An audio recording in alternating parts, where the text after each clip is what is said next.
దక్షిణ తెలంగాణలో ఎన్ని లోక్సభ సీట్లు రావచ్చు? ఇక దక్షిణ తెలంగాణ ఉత్తర తెలంగాణ అని నేను అనండి 17 సీట్లలో ఖచ్చితంగా 10కి పైగా స్థానాలు మేము గెలుస్తాం, 1000% గెలుస్తాం. I'm confident. ఎందుకంటే నేను క్షేత్రస్థాయిలో 3 వారాల నుంచి తిరుగుతున్నా కాబట్టి మీటింగ్కి వచ్చిన జనాలు ఐఎమ్ కాన్ఫిడెంట్. లేదు, మేము క్షేత్రస్థాయిలో తిరుగుతున్నాం కదా.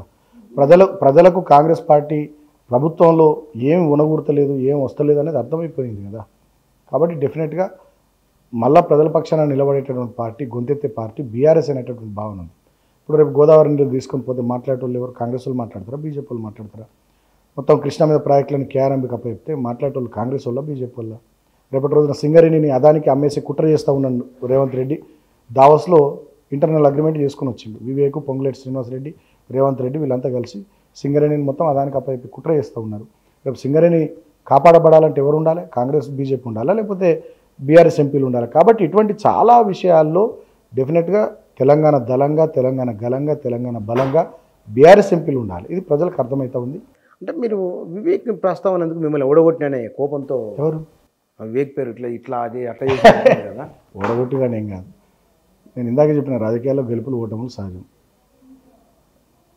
సింగరేణికి సంబంధించి ఆయన ఆ ప్రాంత ఎమ్మెల్యేగా ఉన్నాడు, తర్వాత పెద్ద వ్యాపారవేత్తగా ఉన్నాడు, 1000 కోట్ల ఆస్తులు ఉన్నటువంటి వ్యక్తి ఉన్నాడు. సో ఆయన, ముఖ్యమంత్రి రేవంత్ రెడ్డి, మంత్రి పొంగులేటి శ్రీనివాసరెడ్డి వీళ్ళంతా కలిసి సింగరేణిని అదానికి అప్పచెప్పి కుట్ర చేస్తున్నారనేది మా ప్రాంతంలో జరుగుతున్నటువంటి చర్చ. డెఫినెట్గా జరుగుతుంది. వీళ్ళు కలిసి కుట్ర చేయడమే, అదే అంటున్నాను, కలిసి కుట్ర చేయడమే. ముఖ్యమంత్రి రేవంత్ రెడ్డి ఒక్కడిగా చేయలేడు కదా. ఈ ప్రాంతం అంతా వివేక్ చూసుకుంటున్నాడు, ఆ ప్రాంతం అంతా కొత్తగూడెం అటువైపు అంతా పొంగులేటి శ్రీనివాసరెడ్డి గారు చూసుకుంటున్నారు. కాబట్టి ఈయన షేరు కొంత, వాళ్ళిద్దరు షేర్లు కొంత, వాళ్ళిద్దరిని కూడా కలుపుకొని ఎంతో కొంతకు మాట్లాడుకొని అదానికి అప్పచెప్పే కుట్ర ఆల్రెడీ అంతా అయిపోయింది.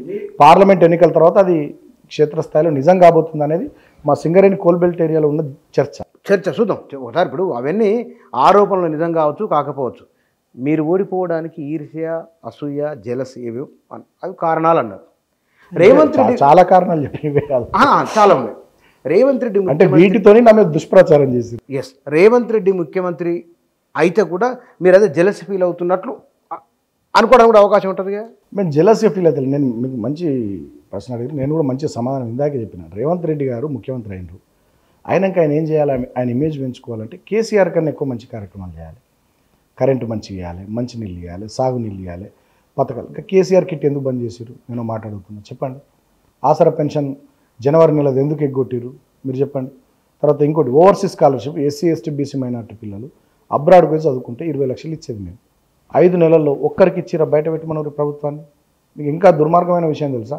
120 కోట్ల విలువ చేసే 65,000 చెక్కులు, సీఎం రిలీఫ్ ఫండ్ చెక్కులు పేదలు, దిగువ మధ్యతరగతి ప్రజలు, తెల్ల రేషన్ కార్డుదారులు, ఆసుపత్రులలో కట్టినటువంటి బిల్లులకు సంబంధించిన చెక్కులు సచివాలయంలో మూలుగుతూ ఉన్నాయి, ఇస్తలేరు. కారణం ఏంది?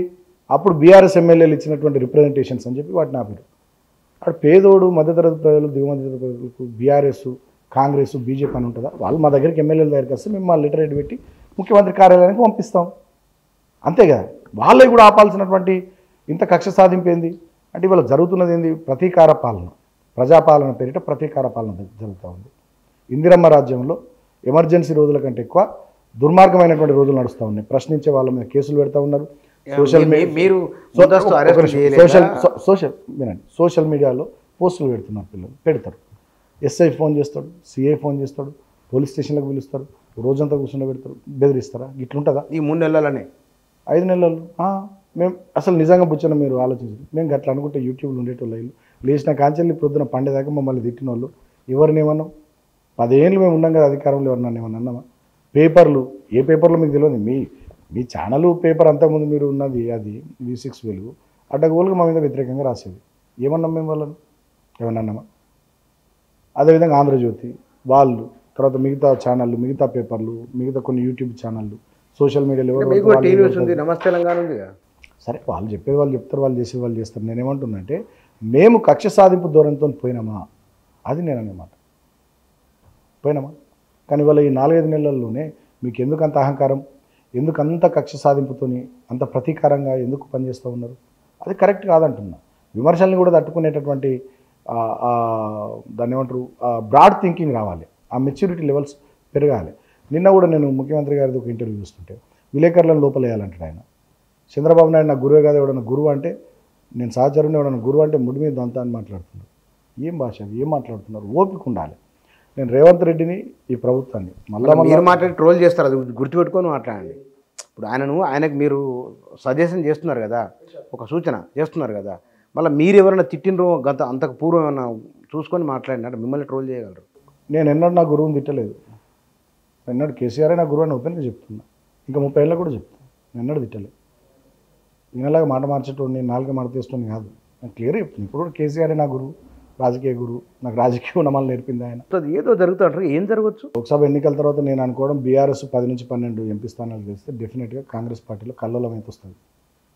ఎందుకంటే ఈయన నాయకత్వం, ఇప్పుడు పీసీసీ అధ్యక్షుడు ఈయననే, తర్వాత ముఖ్యమంత్రి కూడా ఈయననే. కాబట్టి ఈయన నాయకత్వంలో కాంగ్రెస్ పార్టీ ఫలితాలు సరిగ్గా పొందకపోతే డెఫినెట్గా ఏం జరగాలో జరుగుతుంది.